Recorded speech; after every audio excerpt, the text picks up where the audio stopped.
Good morning everyone, সবাইকে শুভ সকাল।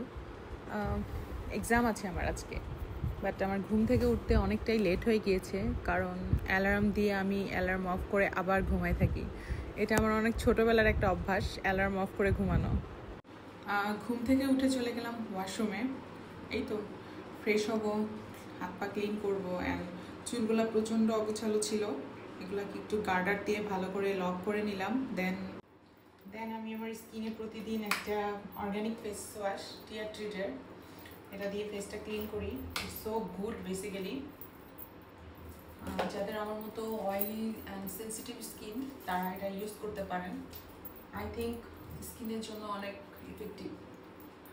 ব্রোন, pimples বা কোনো র্যাশেস টাইপের কিছু যদি থেকে থাকে স্কিনে, সো এটা অনেক হেল্পফুল। এখন ভালো করে পানি দিয়ে আমার মুখটাকে ওয়াশ করব। দাঁত ব্রাশ করে নিলাম এর মধ্যে। তো ভালোভাবে পানি দিয়ে ফেসটা ওয়াশ করলে কি হয়, স্কিনের টেক্সচার ভালো থাকে এবং স্কিন অনেক স্মুথ হয়। ফেসটা ভালো করে ক্লিন করার পর এখন আমি একটা ক্লিন টাওয়াল দিয়ে আমার স্কিন ভালো করে মুছে নিচ্ছি। অ্যান্ড ফেসটা ড্রাই হয়ে যাওয়ার পরে আমি একটা ময়শ্চারাইজার এবং সানস্ক্রিন ইউজ করব। প্রতিদিন সকালে আসলে আমি সানস্ক্রিন এবং ময়শ্চারাইজার ছাড়া আমার স্কিন কেয়ারের চিন্তাই করতে পারি না, কারণ এই দুইটাই আমার স্কিন কেয়ার রুটিনের মেন এভিডেন্স। সো ফার্স্টে আমি একটা ময়শ্চারাইজার স্কিনে অ্যাপ্লাই করব। আমি বেসিক্যালি এই ময়শ্চারাইজারটা ইউজ করি আমার স্কিনে। এটা আমার স্কিনের সাথে অ্যাবজর্ব হয় ভালো, এবং আমি অনেকদিন ধরে ইউজ করতেছি। এর আগেও কয়েকটা ময়শ্চারাইজার ইউজ করেছি আমি, বাট ইটস সো গুড। আমার স্কিনের সাথে এটা খুব ভালোভাবে অ্যাবজর্ব হয়। অ্যান্ড সি, তারপর আমি একটা সানস্ক্রিন নিলাম। সানস্ক্রিন বলতে আমি এই সানস্ক্রিনটা আমার স্কিনের জন্য ইউজ করি।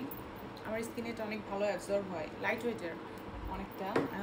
1 থেকে 1.5 বছর হয়েছে আমি এই সানস্ক্রিনটা আমার স্কিনে অ্যাপ্লাই করি। আমি অনেক ভালো রেজাল্ট পেয়েছি। আর লাইট ওয়েটের তো স্কিনের সাথে ভালো অ্যাবজর্ব হয়ে যায় এবং চিকি চিকি একটা ভাব দেয় না, অয়েলি কোনো ভাব না, একদম ড্রাই একটা ফিনিশ। এই যে আমার স্কিনে অ্যাপ্লাই করার পরে দেখা যাচ্ছে, I think like same. So যাদের সেন্সিটিভ এবং অয়েলি স্কিন, তারা এই সানস্ক্রিনটা ইউজ করতে পারেন, ভালো।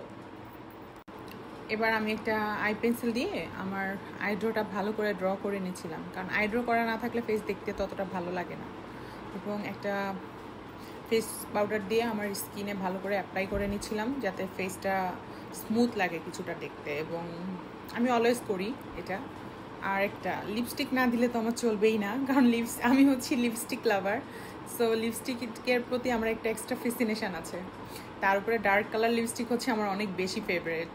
সো আমার যারা কাছের আছে তারা জানে আমি কি পরিমাণে লিপস্টিক লাভার। ড্রেস চেঞ্জ করে নাও মোটামুটি আমি রেডি। চুলটাকে বেঁধে নিচ্ছি ভালো করে। সিম্পল, এর চেয়ে বেশি আর কিছু করার নাই। বেসিক্যালি আমি এভাবেই সবসময় আউটিংয়ে বের হই। নাও আমি রেডি। সো সকাল থেকে অনেকক্ষণ আপনাদের সাথে আড্ডা দিলাম, অনেক কিছু শেয়ার করলাম। সো এখন আমি এক্সাম দিতে যাব। সো সবাই আমার জন্য দোয়া করবেন। টাটা। তাড়াহুড়া করে বাসা থেকে বের হয়ে গেলাম। রাস্তায় অনেক জ্যাম ছিল আর রৌদ্রও ছিল সেই। সো ফাইনালি পৌঁছে গেলাম এক্সাম হলে। সো চলে এসেছি। নাও আল্লাহ হাফেজ সবাইকে। তাড়াহুড়া করে বাসা থেকে বের হয়ে গেলাম। রাস্তায় অনেক জ্যাম ছিল আর রৌদ্রও ছিল সেই। সো ফাইনালি পৌঁছে গেলাম এক্সাম হলে। সো চলে এসেছি। নাও আল্লাহ হাফেজ সবাইকে।